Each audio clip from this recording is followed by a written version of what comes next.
Welcome to Heroes Feast. May we take your order, please? Welcome to Heroes Feast. Tell us what's your fantasy. Pirates are the special.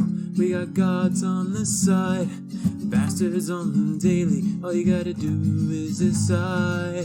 Take your time, cause we got plenty.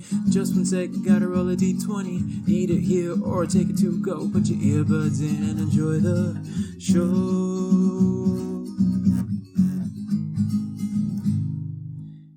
Hello, welcome to the restaurant. I lead you to a table. I hand you a menu. I say, hey, can I interest you in the flavor of the week? And I gesture to, what's that? Another waitstaff server's also there with me, and she's also going to tell you what the flavor of the week is. Hi, so the flavor of the week is human steak with a cup of witch's brew. I mean, that's definitely horror, but is that what I was anticipating? I don't know. Welcome to our cannibal cafe. There's no general horror term. Hold on. Hold up. I'm gonna throw some words out. I'm just gonna throw some words out, scary words. Yeah. Like I was thinking, the flavor of the week is like a big heaping of horror with a side of suspense, topped with blood and murder. Topped with blood and murder. Very two separate. Stella Luna. She has some thoughts on horror, it seems. She does. She really does. She honestly likes to jump when we're not in the same room with her and she just randomly barks. Very jump scary. So, good work. Let's go. She sees the ghost. Yeah. But yeah, folks, we got another episode of Flavor of the Week here this week. The theme is horror, and we have a special guest here with us. Special guest, if you want to introduce yourself. Hello, my name is Ellie. We only allow guest stars on this show now. Emily and Ellie. Yeah, it's a power thing. All other names are unequal. Your name doesn't start with E? Get out of here. It's not allowed, sorry. I already talked about horror kind of in that last horror episode we did, being that I like horror as a concept and in theory, and I like a lot of monsters and cryptids that horror produces. I just don't like to consume the horror content because I get the very physical reaction of tearing up like I'm about to cry for some reason, and then also my imagination gets away with me. Do you remember Slender Man? When Slender Man was a thing? Oh yeah, for sure. And the notes and kids were actually murdering one another in the Oh fuck. Oh yeah. That actually happened because they were trying to Slenderman became their god, and they're 12. 12-year-olds are fucked up. But no, so it's during that time frame, I actually spent the night in my brother's room. He had a bunk bed at the time because I was so freaked out because my imagination got away with me. So horror is not really my cup of tea any level beyond the abstract, really. Fair enough. Yeah. No, I've always shared a room with my twin sister, so I've never really had to stress about that. However, I am also in your boat. I absolutely love the ideas behind horror. I love the creativity that comes with it, but I'm here for the monsters. God, yeah. Monsters are where it's at. And a great example, I don't like being jump scared. I that's the worst part for me. I can handle blood and gore and all of that. I just don't like suspense and jump scares. So that's what usually gets me with the horror genre. If it gets my heart staggering, I'm like, please don't. Yeah. It's too much for my old little heart. Which also, shame on YouTube and all those fucking jump scare commercials that you can't skip, because that's some bullshit. Right. Fuck off with that, YouTube. Yeah, no thanks. I'm trying to watch this cat compilation video, and you just throw in this horror trailer that's unskippable. Plus it's usually at 3 a.m., which doesn't help. That's the scary hour. Yeah. I think that actually is the witching hour. Oh gosh, I'm trying to think of the last horror movie that I watched.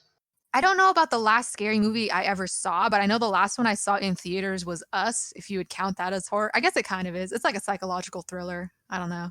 Yeah, I would count that. I didn't see it. It was too scary for me. Right? I saw that the weekend my roommate left to go on a trip, and I was all alone in the house, and I was like, this sucks. Yeah. My doppelganger is going to come and stab me. Right? I don't know that I've seen a horror movie in theaters, which I know everyone freaks out about when I say that. But yeah, I don't know that I could ever watch one in the theater. You got to be scared in private. Because then it gives my brain time to like think about it and like freak out after the fact. Like I like watching them like in the afternoon while the sun's still out is like the perfect time to watch a horror movie. Gotta have daylight. Because I can think about it, but if it's too scary, I could throw on, you know, a musical or something like that towards the end of the night and brainwash myself. Kind of like wash your mind of all the spooky stuff and like, we're just listening to some tunes now. It's all good. Yeah, it doesn't hurt. Ironically, then, let's build a horror campaign with our lack of interest in horror, really. Well, not lack of interest, but you know. High interest, high intrigue, low interest. I like that. Like. That's a good distinction. Maybe. Because we are intrigued by it. And I love the mechanisms of like what makes people scary. Right. And then rewatching like a movie. Like I always think of like M. Night Shyamalan. The twist. Twist, yeah. Like those mess with your mind. And I love a twist. I think that's why of all the horror type things, I do like psychological thrillers a lot, just because it's like they make you think. Yeah. But so where in the world will this campaign take place? Or is it even in this world? Do you want to make some sort of other alternate reality? You know, that's a good question. I got, you know, a couple of ideas and shoot them off. I feel like they could both go in they could all go in either current times, like right now. The current horror life we're all living, yes. They're all kind of rural setting. Rural's a bullshit word, let me tell you. It is. They're all not in a compact social setting. Okay. I mean, it's the isolation of it too. I feel like that's why so many, like Children of the Corn, I'm assuming takes place on a farm and is isolated and rural kind of. I've never seen it. Definitely corn, so I'm assuming it's in Iowa. And that's a scary state already. Or somewhere in the Midwest. And that's not statist because my family's from Iowa. I can 100% guarantee it's all corn. All corn, even the people. Yeah. Oh, especially the people. Oh, there is a cryptid that's corn people. Corn cryptid? Yeah, it's a corn people. It's like this whole conspiracy theory. I highly suggest you check into it. I think it's so interesting. I think it has something to do with like corn syrup and corn products, but it's real weird. I think it's similar to like lizard people, reptilians. Unfortunate then. Yes. Okay. Hopefully it doesn't have the secret anti-Semitic code to it that lizard people do, but who's to say? Right. You know, we'll see. Okay. So one that I think is like super fun. It's kind of like there's, oh gosh, I'm trying to think of like setting wise because it could be here and it would be in a forest. Okay. Like a pine tree forest or like a deciduous fall color forest? A dark forest. So probably pine, or I would even go as far to say redwoods. Woo, woo. Redwoods are very spooky. Can confirm. Can confirm. Absolutely love it. Plus, you know, it's already an atmosphere. You got the fog, you got the dark, you got the damp, all them good things. You got the terrible noise they make when they creak in the wind. I heard it once during a rainstorm and I was like, I hate this. Literally, that's why. So the nickname for redwoods is Widowmaker, because during big storms, they'll just all of a sudden fall over and kill people. All the lumberjacks and whatnot. Yeah. That's terrifying. Right? Good Lord. I know up the 101, there's a redwood like gift shop, and there's a old car with a giant tree that was fallen on it, and it's kind of like a tourist picture show now. But yeah, it's completely, it almost like crushed. It's like this small like sedan crushed in half. Dang. It was awesome. So what horrors will you be unleashing on this forest then, aside from just terrible trees? Yes. Right. So the idea is that like it's a group of people, so any of the characters, and I really do believe it could be any kind of class or anything like that. And the idea is that there's a rumor that animals they have to make it through the forest to get somewhere. I don't really know the end goal. I mean, we can figure The it end out. goal is to survive, really. That's what this podcast is all about. We'll get there. We'll find it. Right, yeah. And so while they're walking through this forest, they the like woodland creatures are attacking them. Ooh. Like crazy. Like, you know that zombie deer disease that drills holes in their brain? I mean, I'm not surprised that that's a thing because there are terrible parasites out there that do terrible things, but I do not know that particular one. Yeah, I can't That remember. particular flavor of terrible. Right? Yes. So there is a parasite that deers can get, and I believe humans can get from deers, but it eats holes in their brain, which causes them to have weird behavior and like stand up and walk like a human and kill themselves and smash their brains in, kind of thing. So like weird things like that. Because again, guts and gore don't bother me. So I think it's an interesting flavor. God, that's terrifying. Oh my God. Okay, yeah. Right. So they're just fending themselves off from all these terrible creatures then? Exactly. So the players have this ultimatum. Do they run from the animals or do they kill the animals?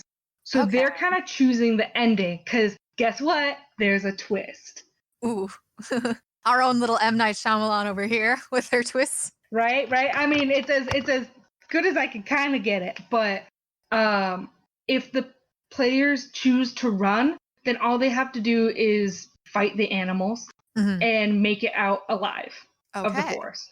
However, if they choose to kill the animals and fight them instead of running away or being chased by the animals, then the actual villain of the story comes into play.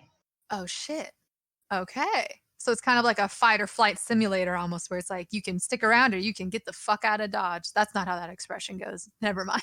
No, but I'm picking up what you're putting down for sure. Thank you. Yeah.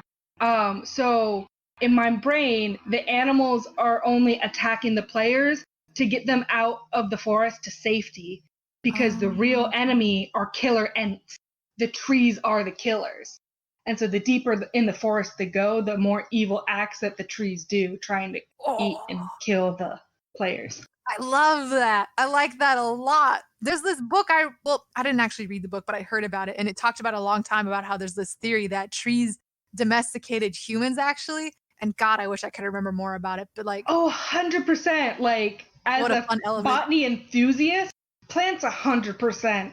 It's a symbiotic association, definitely, and it depends on the plant that you're talking about. But some plants absolutely have us wrapped around their fingers.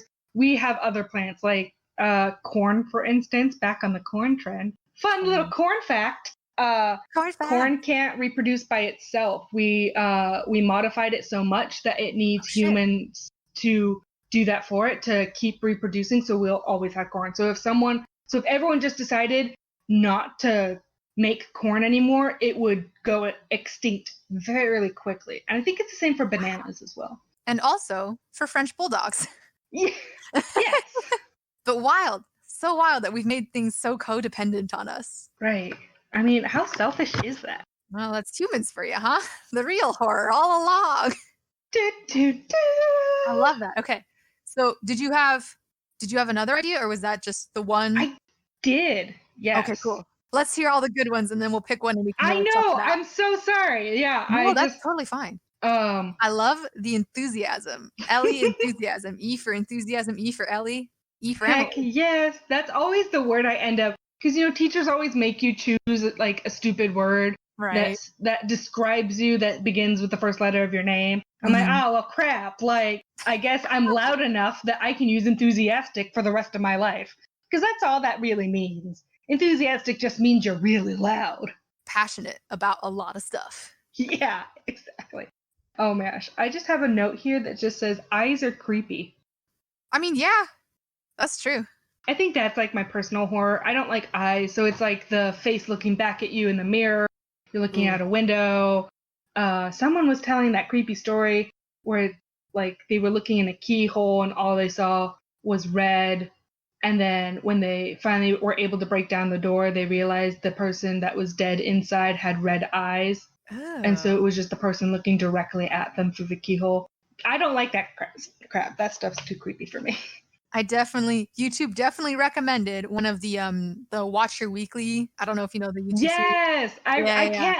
They do such a good job on those videos that I watch them because they're hitting all of the points that I'm too scared to know more about. There was the one, it was the Are You Scared, one of those episodes, and it was like the face in the mirror, and just the thumbnail art alone, I was like, no, fuck that. And I just left immediately. I was like, I'm not watching this right now. Right, there was the mirror one, and then their most recent one is like, Are You Scared of Your Roommate? And well, let me say, I share a room with my sister, and I can never watch that ever because she's gonna end up murdering me. I currently live alone, which is why the home invasion episode was terrifying to me. But luckily, I don't have to worry about the roommate one, as I don't have a roommate right now. But you know. Yeah, like I didn't have a problem with like the someone living in your walls one, or the home invasion one, because I got loud dogs. That's true. I miss having dogs. I mean, they like people for the most part, but they're at least gonna alert me to someone. Right. Whether it's a happy noise or an angry noise, but they'll do something about it. But okay, yeah, sorry. Yeah. So, okay. I have a simple idea, and then I have a very complicated. I love idea. a complication. I love a very too many layers going on one. Should I do the complicated one? Let's do simple and then complicated. Simple. We'll ease into it, you know? Fair enough. Yeah, and it's gonna be a lot of words. So the simpler one is, obviously you got to start in a group. Mm-hmm. Duh. That's how D&D works. That's how horror works. movies work. Yeah. And also D&D. Yeah. And the goal of the group is to solve this missing people's case in a village. So this one's kind of influenced by Avatar: The Last Airbender. Nice. There's an episode that's very similar to this. Just putting it out there. And so they obviously have to stay at the local inn because it's a small town in a not social and a lot of people area. I'm gonna try very hard to avoid using the cursed word. Yeah. Sorry. There's another airplane. Ooh. People gotta travel, I guess. Not during a global pandemic. There's your horror story. Look outside. We're living in a cyberpunk dystopia. Boy, oh boy. Right. So they have to stay in a local inn, obviously run by a very sweet old lady. Nothing creepier than an old lady for some reason. Right? It's because they have secrets. It's the secrets. Secrets make them spooky. Honestly, like people, and it's just assumptions. Like people assume old people can't do things, which is ageist, but did I actually write down anything other than what I did? Because no, okay. Missing people and an old lady. That's all you got to know. An old lady. So what it turns out is that the old lady who you're staying bed and breakfast kind of place you're staying with, your group's staying with, is actually slowly poisoning you and feeding you the missing people. Oh shit! A kind of Hansel and Gretel, which gonna eat you kind of vibe almost, or just kinda, yeah. So it's kind of like this repetitive circle of you guys are the third group that went to look for these missing people. I don't know that anyone's gonna find them, but stay here for free because you'll be doing me a favor by finding these missing people that we all miss, kind of thing. And she's slowly poisoning you and killing you and feeding you the missing people to get rid of the evidence. Is this like based on the Bloodbender episode, but like kicked up to 1,000?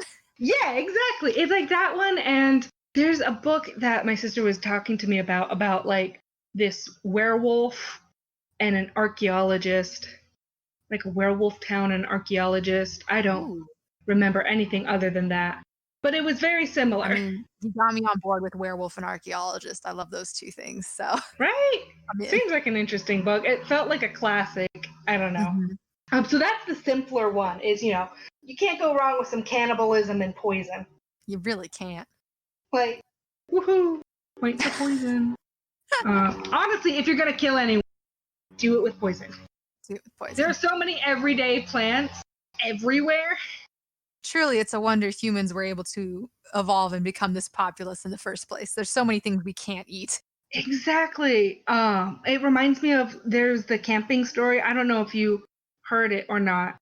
But it's like these two guys were camping somewhere probably in the Pacific Northwest, and Probably. like a couple days later, people found their dead bodies. They're like, what happened? Like, why are they dead? And then they look in their like drinking water pot that they were using to make tea. They got water from the river and scooped up a poisonous salamander and accidentally boiled it, and it got all of these toxins in, and they killed themselves because they boiled a salamander.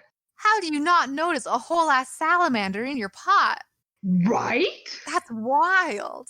Yeah, so I don't know. They were either idiots, but my point is people are stupid. That's true. Humanity as a whole is not smart.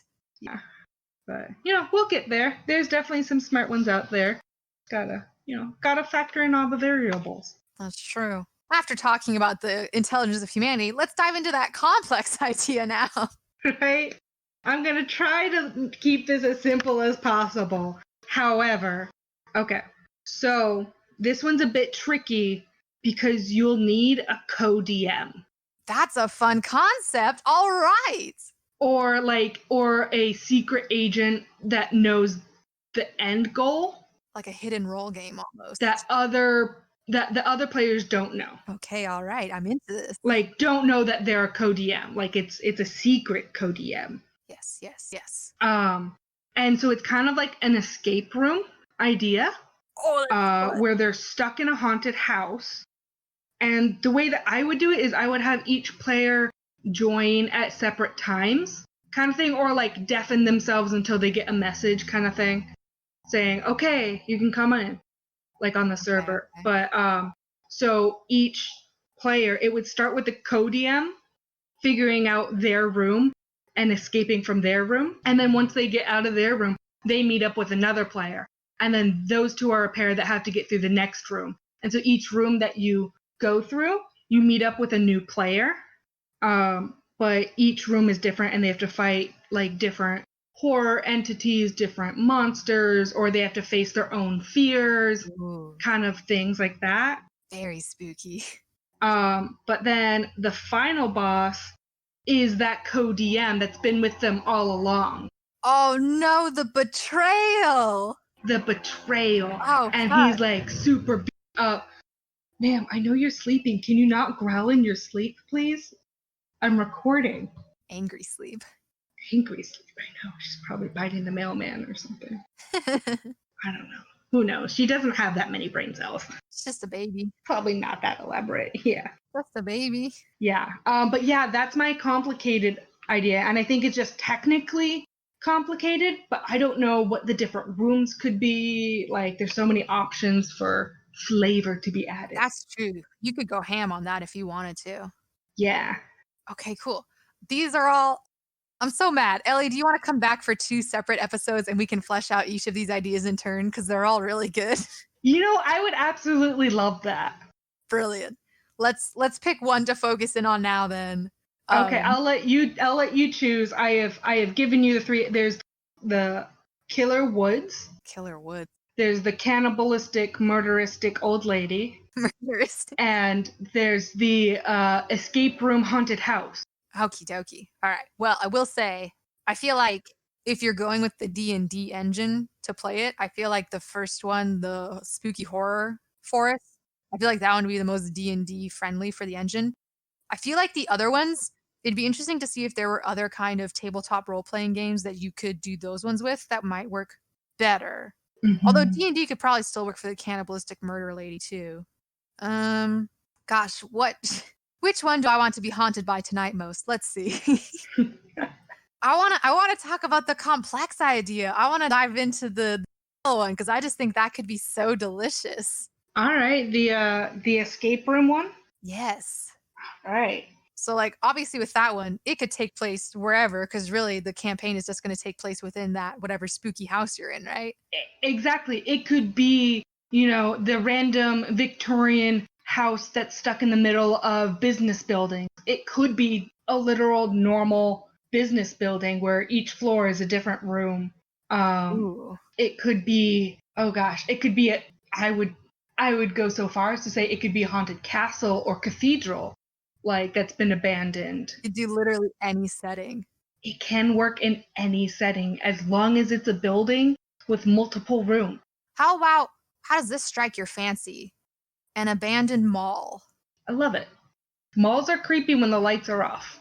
right? And then there's lots of different rooms. You could even have it be like themed rooms based on like what the shop is. Like, welcome to our haunted hot topic, and there's specifically like emo people you have to fight in there or something. Yeah, right?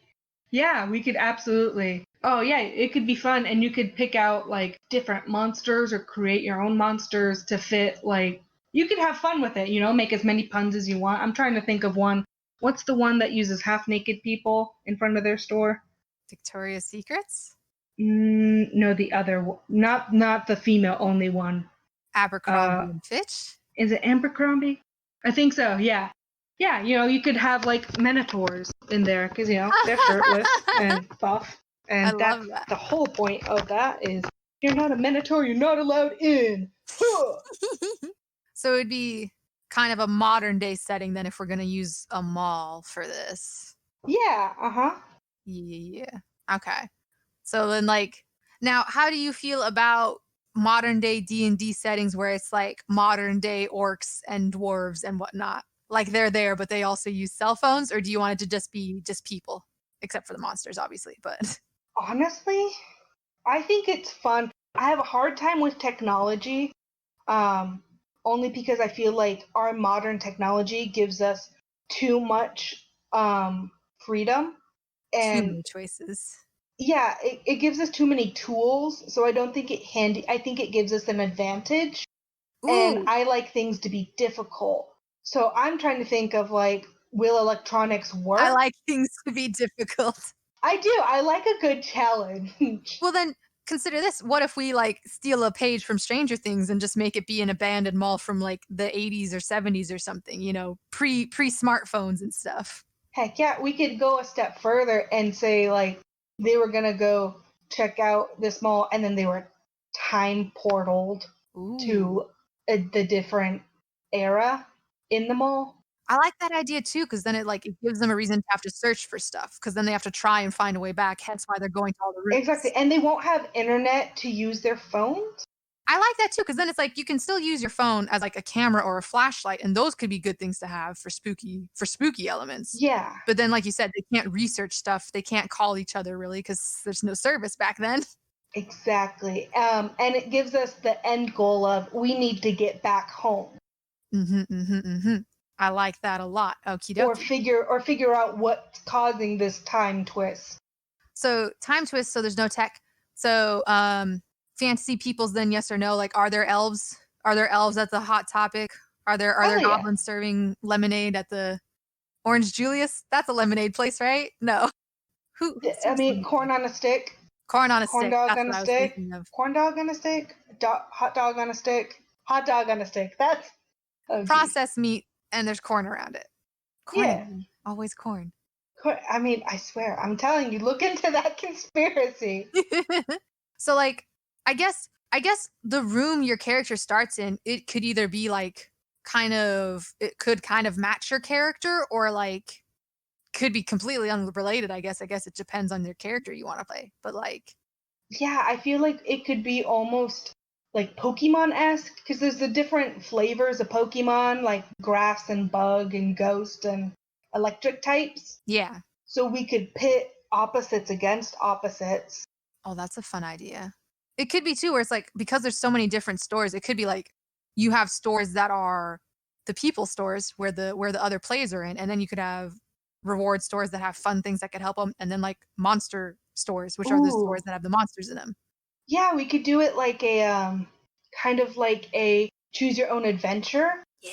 So the first player, so each player gets to choose like between 2 or 3 doors. Like, okay, here are your options. There looks to be a Hot Topic, there looks to be a candy store, and there looks to be a pay for less shoes.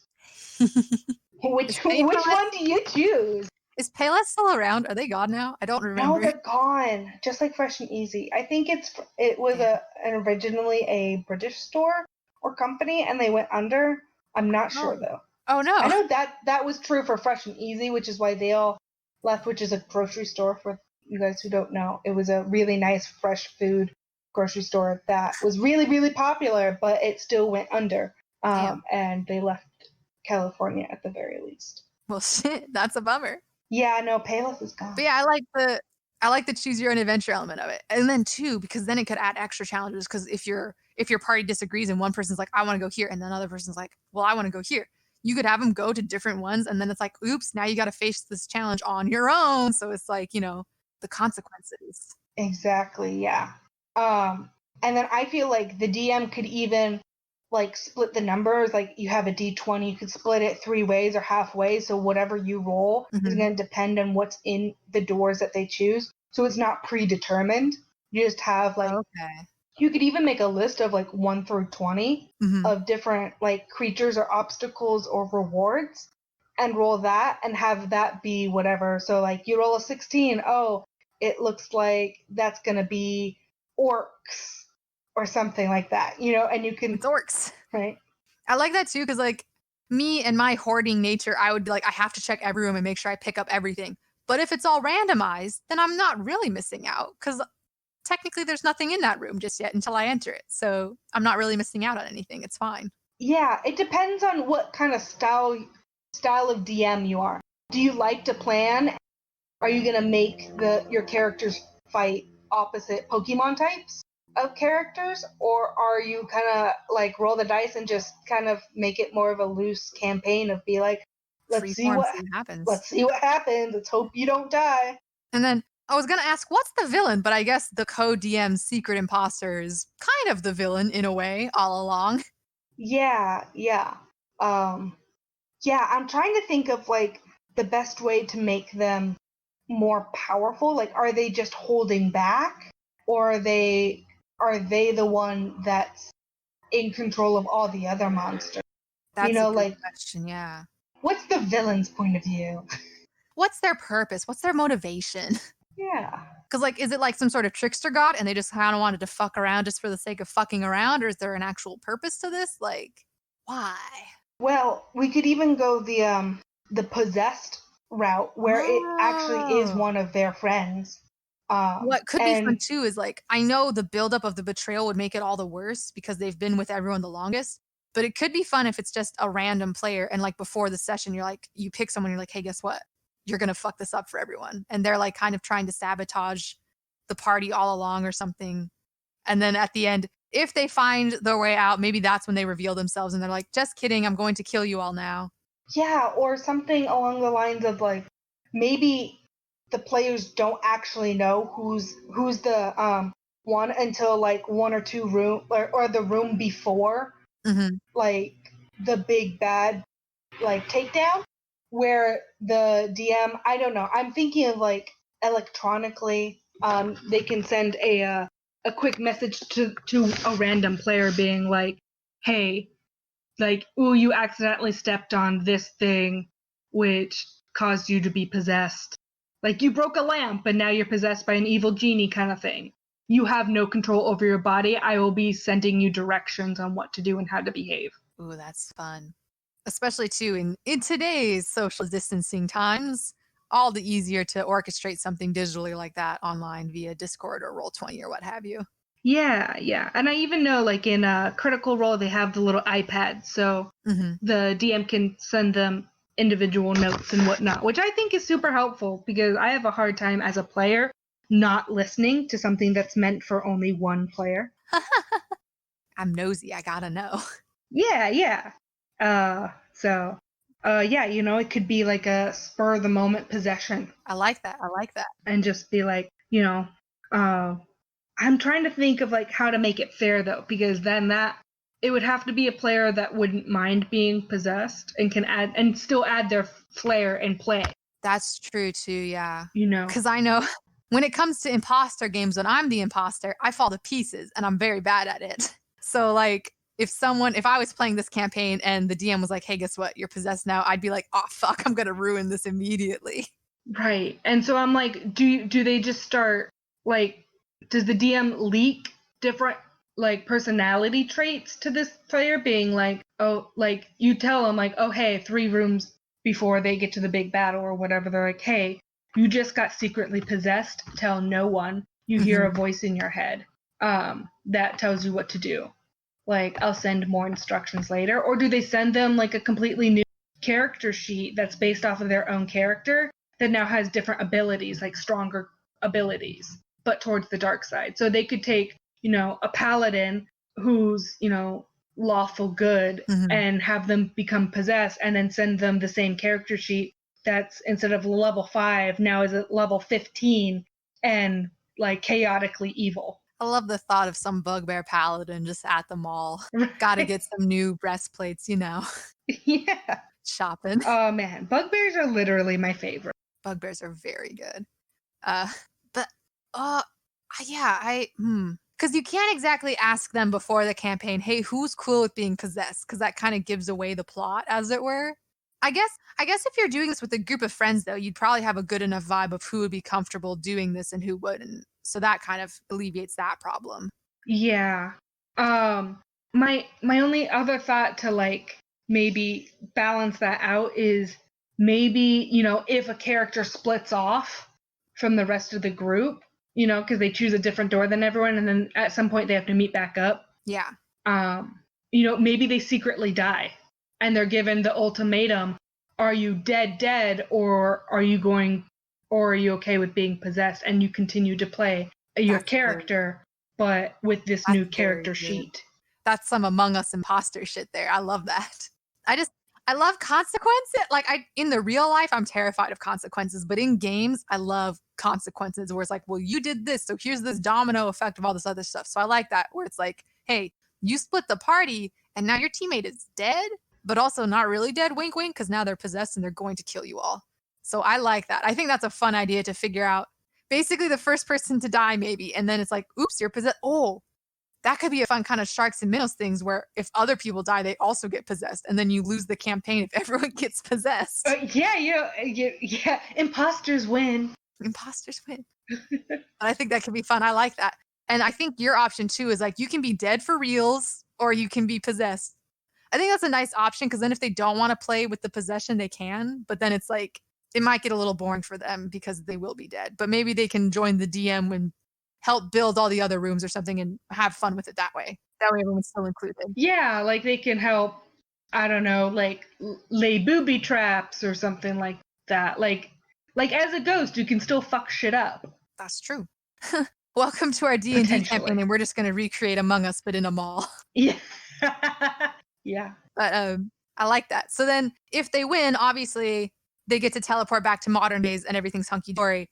And if everyone's possessed, then they fail. And then that's it. That's the story. Sucks to suck.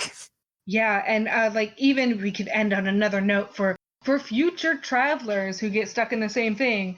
That's what all the monsters they have to fight are groups that have already lost. Oh. And are already possessed. Oh, I love that. Like, to go back to your paladin that you mentioned, they die and they come back as like a revenant, and then they like are one of the monsters that the team has to fight on the next playthrough. Also, you could do it like how that one Jackbox game works, the Trivia Murder Hotel or whatever, where it's like, if you all die and come back, it's like your name, but then it's your name Junior when you come back for the second round after you died. Right. So it could be something like that. I like that. Yeah. Yeah. So yeah, it reminds me a little bit about, I'm mixing up my things a bit for this one, but it reminds me of, there's an Adventure Time episode where they get stuck in an arena with like the Skeleton King. Do you know how much that episode fucks me up? I love that, because all the ghosts are like, I'm sorry. And it's like, I need to know the lore on this. I have to know more about this. Exactly. So similar lore to the Maul. Yes. Very good. But then it also reminds me of, oh gosh, I just forgot it. There was another one it reminded me of. It's a pretty common trope, it seems, of people being cursed to live somewhere forever and live out their mistakes. Yeah. Sisyphus style. Well, it's funny because this idea is actually based off of one of my, actually not one of, it is my favorite book Ooh, that I've read. give us that book rec. Shout out to L.J. Smith, who wrote The Forbidden Game. I've read like 90% of her books, though. She is my favorite author, so I am a little biased. That's fair. She's the one who wrote Vampire Diaries. Big fan of that. But That's why that name sounded familiar. Of course. yeah, I was like, I know that author. yeah. So she did amazing. Absolutely love those books. Those are by far my favorite book series I've read. But the book that she wrote called The Forbidden Game, the one that I got is like 3 books in one. So there's 3 different chapters. This is like the first book in that book, if that makes sense. Okie dokie. And it's so good. Highly suggest. I'll add it to my list. I gotta find another book to read before the year ends. Otherwise, the only book I will have read this year, and honestly for the last like 3 years, is Midnight Sun, and that's plenty scary enough. So I gotta get some other books to read there. You know, my sister gave me her copy of it, and I haven't read it yet. 90% of because I have too much stupid reading to do for coursework that I don't have time. I have like 4 books I want to read. I just don't have the time to read while I'm in class. That's a vibe. Between work and class. So that's a vibe. So hypothetically, let's say we were playing this campaign. What kind of character do you think you'd cook up for this spooky mall trip? Ooh. You know, I'd want to probably, you know, I'm picking up some bard vibes. A bard could be very good. I would want to play a bard. You know, I don't know that I've played a tabaxi before. I've played a tabaxi many times. Can confirm. Very fun. Like, my go-to character 90% of the time is like an elven or dwarven druid is usually where I try to go. You do gravitate towards druids, yeah. Because, you know, plants. That's true. I very much like plants. So I tend to go there. But I think it would be super fun to play like a character I haven't played before. So I would want to play like a tabaxi bard, I think. I like that. Plus, too, I always love bards, but like if you put a modern twist on it, because like instead of playing an instrument, you could just like, hey guys, check out my playlist and just like blast some music from your phone or something. Hell yeah. I love that. I just love that as an idea for bards. Yeah, the problem is I listen to like the same 3 soundtracks over and over and over. Oh, so your tabaxi can be a theater kid and just play musicals nonstop, maybe. Oh, heck yes. Absolutely. That is what I need in my life is a theater kid tabaxi. Oh my god. I love that for you. Oh my god. How would they feel about Cats, the musical? Fucking love it. Representation, my dude. It's so important. Because you know in this alternate universe, it's actually going to be played by tabaxi. You know, that's true. I think I like the idea of a mall rat kind of character where they just are always at the mall constantly. Heck yeah. I'm picturing plaid shirt tied around the waist kind of vibe, you know? Okay. Like a Gen Z 12-year-olds. Yeah. On Snapchat. Maybe a goblin. I don't usually play the shorter people because I'm already short in real life, so what's the point? I mean, might as well embrace it. I am also short, so I tend to play short characters as well. You did play like a 2-foot tall Darshroom one time. Still the best character by far that I've created. I think that could be fun. I think it'd be fun if like, especially if like both of our, I wonder, hopefully someone comes in with like a jock character or something, because I feel like you got to have all the kind of like high school stereotypes, and we've got like a theater kid and we've got like the weird outsider already with yours and mine. Right. I was trying to think of like, what if we had like a tall, dark elf scene kid who was like the gothic character kind of thing. Yes. A drow and they're just like covered head to toe, black eyeliner, super edgy. Yeah. Or even like a high elf who's trying to, it's not a phase, mom. They're just really into the aesthetic. Yeah. Also, I'm going to go back a bit and say, oh, sure. Yes, I will have my little trashy goblin girl, but also I think she'll be a stoner as part of her outcast sort of vibe. Oh, hell yeah. Love that. But yeah. So, and then ideally someone else will join the party and they'll have a jock and the emo kid and Probably Miss Popularity cheerleader type. I feel like that's another classic staple of horror party setups. Yeah. It feels a bit like Monster High. Oh, I love Monster High. So we need a Dracula type and a Frankenstein type and a mummy type. Isn't it Mermaid fucked up type. that mummies are considered monsters when they're like real ass people? Isn't that weird? Right. Like zombies, mummies, and ghosts are all like different forms of yourself. Like I was like watching Nightmare. Nope. I was watching Night at the Museum, and like it was the third one where everyone's losing their powers and like they're all turning back to wax. But the Rami Malek's very hot character, he like was turning back into a mummy, and I'm like, that's kind of fucked up because he's just gonna turn back into a real dehydrated. Like he was a real ass person. Like, Right. that fucks me up. Anyways, but yeah, I think that'd be fun. I think it'd be fun. Like, I don't know. It's something interesting about playing like it's the high school kids and they're gonna have scary horror time. Like, I feel like a lot of horror stuff goes like that. But this one has the added bonus of being fantasy stuff. Yeah. So I think that'd be very fun. Yeah, I think it would be, as a player, I would be very excited to be given like these outlines for my characters. But see, now we've cursed ourselves because we can never play this campaign because we know how it's gonna go. Bum, bum, bum. Well, that's all right. We can co-DM together and trick our friends. None of our friends are allowed to listen to this episode, so we can trick them later. Yeah, sorry. It's the title of this episode. Sorry, Hannah, Haley, not allowed. Do not interact. Yeah. So, and then for magic items and like other extra tidbits, I always like, I think we talked about this in the last horror episode, but like horror items where it's just modern day stuff, but it does magic shit. And I think that's kind of fun and neat. Hell yeah. Like a flashlight that reveals hidden stuff, or like, that's called a UV light. well, yeah, kind of. Ew.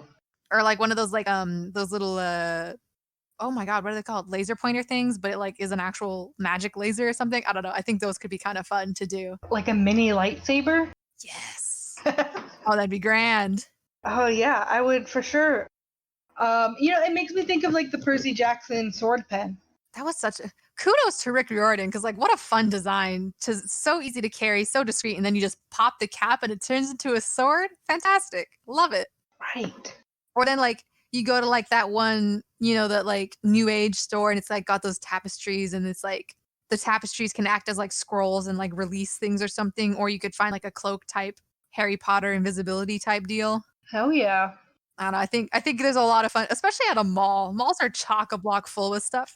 Honestly. You go to the hot dog on a stick and it's like a magic hot dog potion of make you strong with hot dog energy.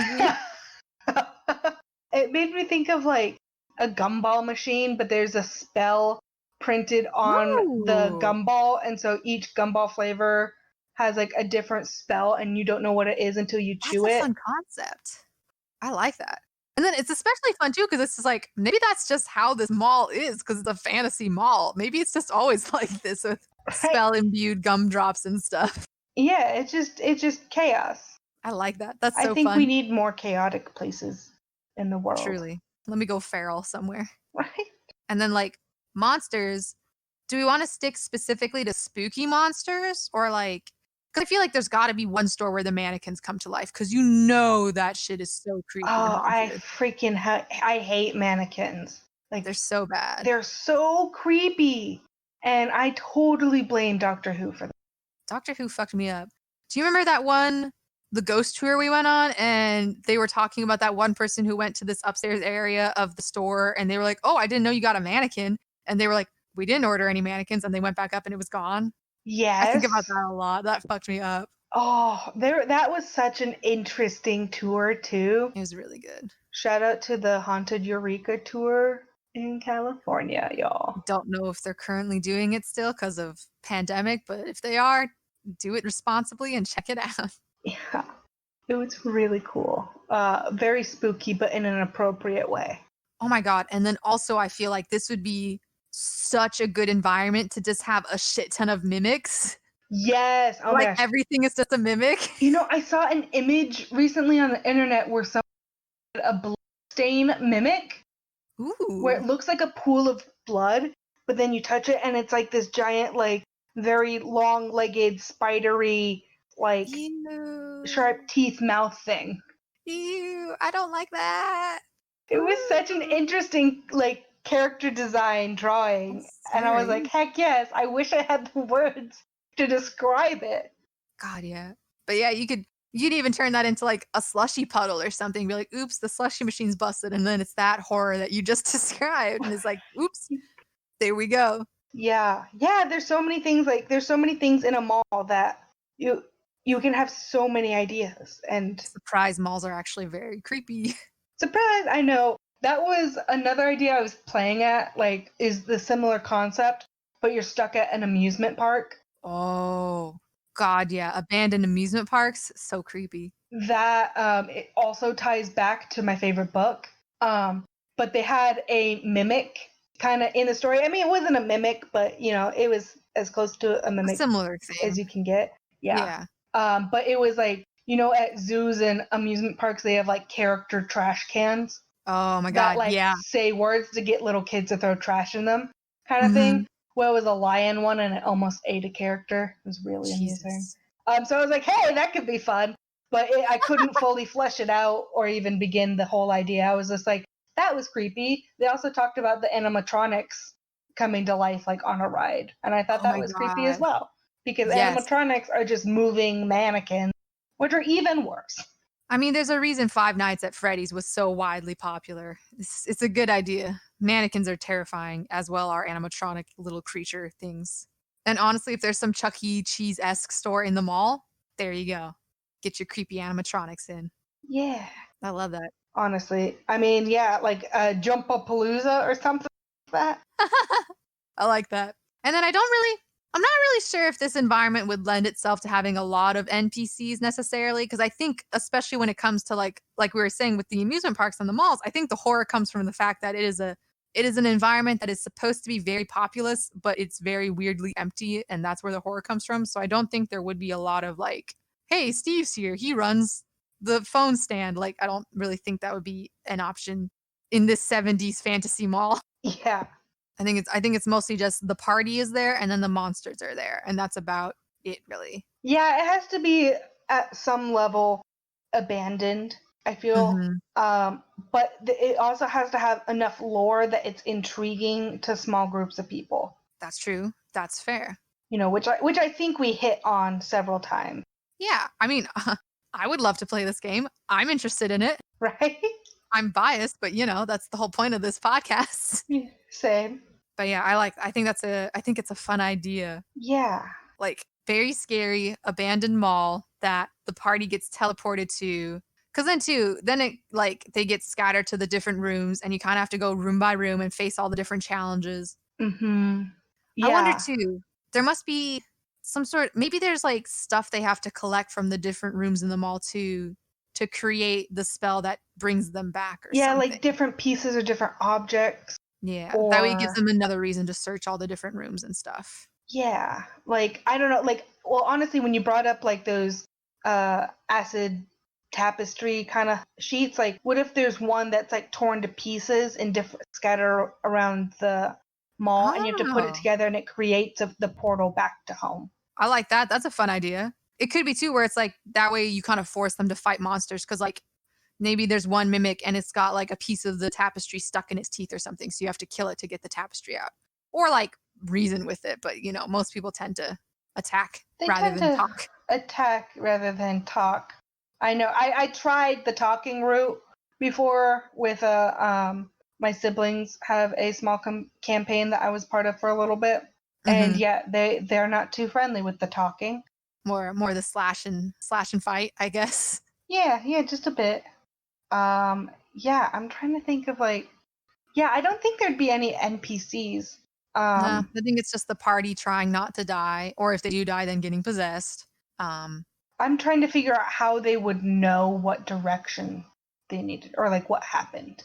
Like, obviously they can put 2 and 2 together, like, oh, hey, let's look at the things around us. Oh, we must be in a different setting, like a different era kind of thing. I mean, it could be like, you know, the styles seem out of date, the kind of ads seem kind of old school. That might be a clue. And then the fact that their phones won't work. Yeah. I could hear that growl. I heard that one. She's sleeping again, and I'm trying to wake her up gently. She's just so fucking pissed. And she's just practicing her car noises, honestly, going vroom, vroom. Thank you, Lucy. You're no help at all to this process. And then too, if your party's really struggling with piecing it together, you could even like be like, oh look, a newspaper stand. Oh look, the date says it's way far in the past and you got trapped here. Oh no. Right. And then but the piece I struggle with is how will they know how to get home? Or how will they figure out how to get home? You know, like does one of them already know a spell? Is it a spell, a magic character that already knows a spell to teleport through time? Is that an option? The problem is when I do play D&D, I rarely play magic classes. So I have like maybe less than 5% knowledge of the spell center out there. Maybe though, and unfortunately this is kind of dependent on the party and how it shakes out, but it could be interesting where it's just like they're just stuck there and they don't know what to do and everyone's just kind of fucking around until someone dies, and then that first person to die gets possessed and has the knowledge on how to get back. Ooh, that's true, that's true. But only they want to get back. You know, they could do a villain monologue. Mm-hmm. Of course, again, that's kind of dependent on forcing someone to die, so that kind of sucks. So I don't know about that aspect of it. But like that could give you a reason because whatever's possessing them wants to get back to the present day for whatever reason. And they know how to get back. So then they can tell everyone else how to get back and what they need to do it. So Yeah, there we go.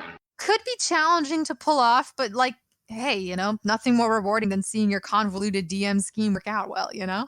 Exactly. And again, I feel like it really depends on what kind of DM you are. Are you going to hash out what villains your players are going to play against? Or are you going to be the random roll of the dice kind of DM? I feel like it could work either way. Just depends on how much effort do you want to put in? Because I know world making is hard, which is why we have this podcast. Exactly. It helps you out with the little bits and pieces, and you just get to add your own flavor. Little seeds. It's like, I like to picture it like a tablecloth, and you can just drape it over whatever table you want, the table being whatever tabletop role-playing game engine you want to run it on. Beautiful. Because like, except for when we create our characters and pick a class, everything else is kind of, you know. Oh yeah, but those are personal opinions. That's just, all I know is D&D, baby. That's all I got. I try. I try very hard. But yeah, so I think that is by far my horror haunted escape room idea. I love it. That I think we hashed out beautifully. Terrible abandoned mall. They're all stuck in the past, trapped in this scary mall, and they have to go from room to room finding each other, monsters, and the clues to get out. And hopefully they don't all die by getting possessed or something. Yeah. Oh my God. And two, it'd be so fun if you were the possessed person and you're like, hey, let's split up. So-and-so, come with me. And then you kill them. Delicious. Ooh. Very imposter-esque. Right? But I don't know that I would want them to kill them directly. Like something similar, like push them towards the mimic. Or, you know, like push them towards, so that way they can't, like, no one can blame you. Plausible deniability. Yeah, exactly. I was there, but I didn't do it. I love that. And then it's like, it's not my fault they were stupid. And to point out that there was a locked door behind this picture. Yes. Very spooky. So, yeah, pretty much human behavior is the scariest thing. Human behavior and the unpredictability of it all. Very terrifying. God, I love this game. I wish we could play it for Halloween. That'd be so grand. Oh, that'd be so much fun. But, God, that's so great. I love that. Very good. Okay. Mission accomplished. We've created the perfect horror podcast. Hopefully, well, not the perfect horror podcast, but the perfect horror campaign episode. As usual, though, if you do play it, please let us know. Let me live vicariously through you. And having time to play D&D, how delightful would that be?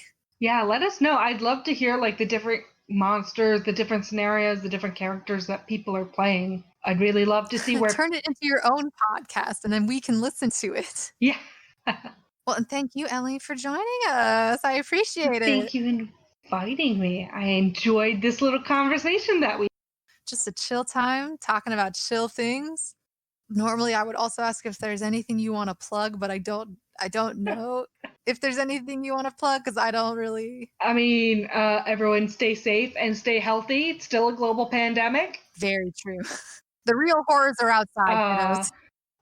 Drink water and get sleep. Drink water, get sleep. Very crucial. Very important. Stay hydrated. Those are my tips. Is, stay away from mimics and drink water. I love that. Very good. But yeah, all right. Picture us that we've been sitting down this whole time with you at the table of the restaurant talking to you about it, and now we're finally going to leave you alone to let you eat after talking your ear off for an hour. Like, but listen, here's this really good idea. And we'll leave you now to eat at the restaurant of human steaks, I guess, and blood? Was that what it was? Human steak and witch's brew, I think is what I said. And I was trying to come up with, man, I wish I could like repeat. I should have written it down, to be honest. Written down your genius. My off the bat, because then I went on to say something cool about like suspense sprinkled with that was it. It was like horror with a side of suspense sprinkled with blood and murder, because they're very separate things. I remember that because I thought it was funny that you picked a physical item, blood, and then a not physical item, murder, to sprinkle, and I was like, all right. Yeah.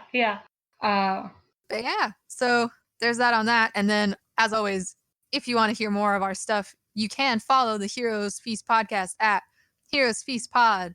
No underscore, no dashes. That is our Twitter and our Instagram. Follow both or one, preferably both. But what can you do? And that's it. Have a safe and happy Halloween, y'all. Happy Halloween, everyone. Ooh. Ooh. That's a really good scary laugh. Thank you. I use it to scare my dogs constantly. Sorry, Lucy. She just woke up.